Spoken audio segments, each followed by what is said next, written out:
Here we go.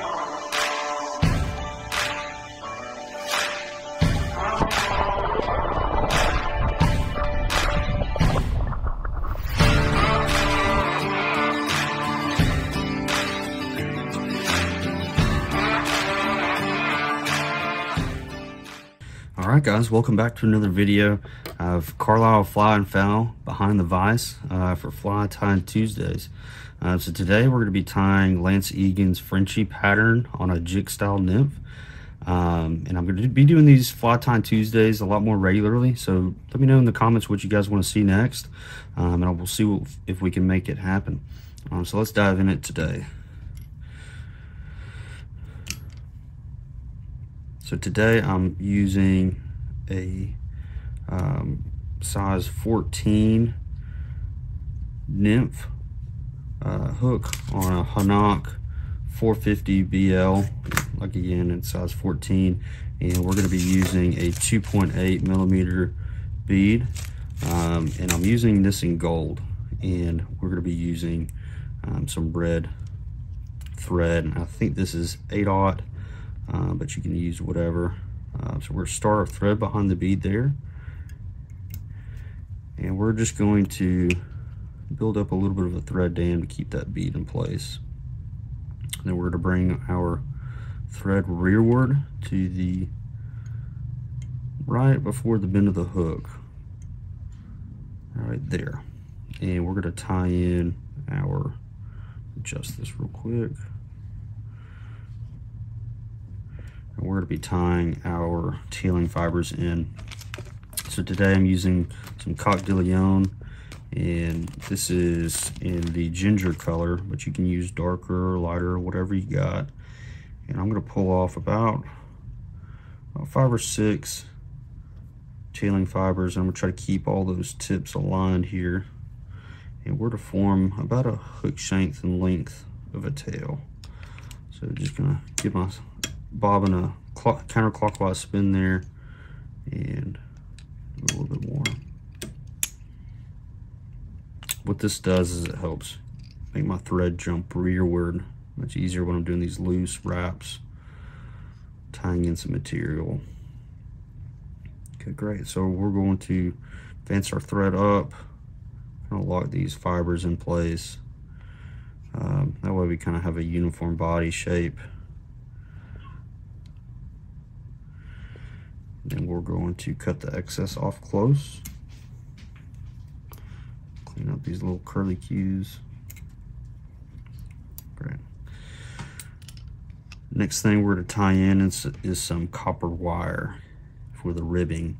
And I'm going to put the tip of that copper wire just into the slot of the slotted bead. We're going to bring our thread rearward to the tying point of the coq de leon.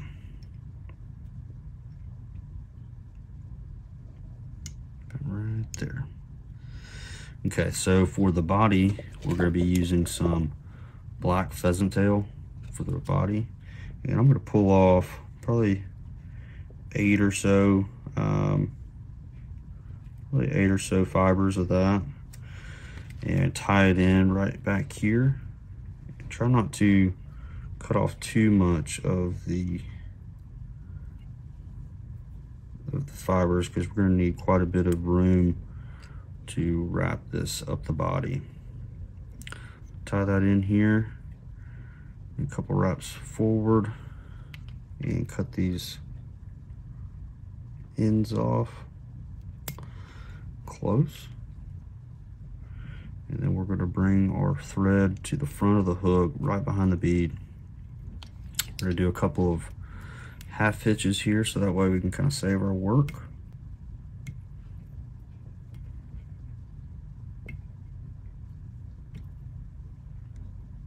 Great. We're going to put our thread in the bobbin cradle here, and that's going to allow us to use the rotary function of this vise, which is going to be handy. So we're going to grab the tips of our pheasant tail fibers, and we're going to go counter the way that we wrap our thread, and I'll show you why in just a minute. So we get to the front of the bead, then we're going to tie this off.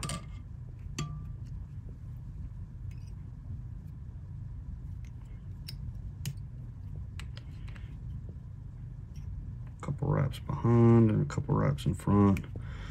And now we can cut off that pheasant tail close. Now we're going to wrap our copper wire for the ribbing.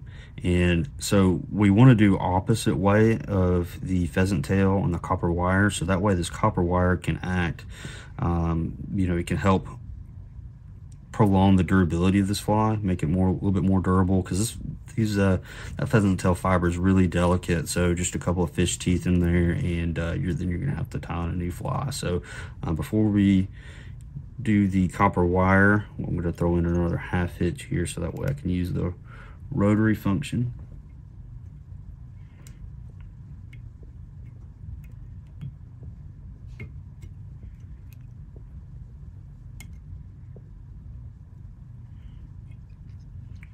That in our cradle, and again we're going to wrap this the same way we were wrapping our thread.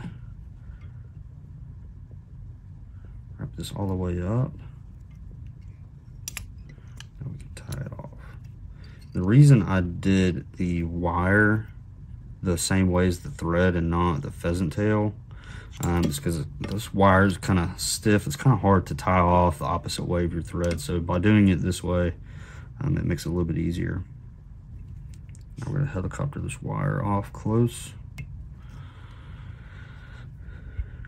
Great. So we'll do a couple more turns here.